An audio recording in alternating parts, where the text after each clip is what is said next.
Last question. I have a hard time applying the same to Christianity, which is like the idea of Trinity, three and one. One would say like it's not all of them is one part of the same thing, but just the fact that you call it three doesn't make it divisible like three parts. Like how would like one would like integrate that into beliefs? So I don't. The term Trinity is not a biblical term. That's a term that people used.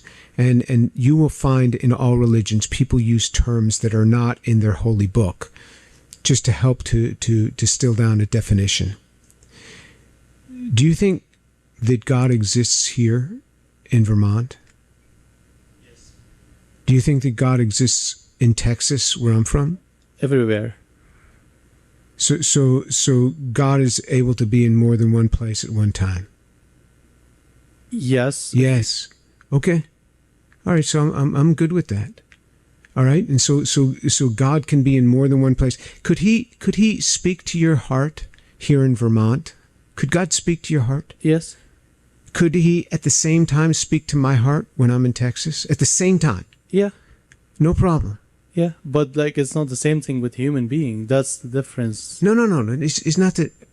No. So, but you will agree, God can be speaking to you and speaking to me in two totally different places. Yeah, but like if you think of like so you're embracing a supernatural that God can do this.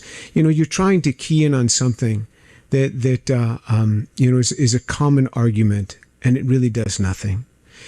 God wanted so much to have a relationship with us. The Bible says he took on flesh and blood, because we are of flesh and blood. This is an amazing story, an amazing fellowship with God. And what we have is a closeness of relationship where God took on what we have. God restricted himself in that way. But he's still at the exact same time, he was still in heaven. He still never left heaven. He was still there. He was still operating there. And his flesh died here on earth. That flesh died here on earth. But he was still very much alive in heaven. That didn't kill God in that sense. It killed God in the human sense that he was here on earth. So, that, and I'd like to leave it at that. All right.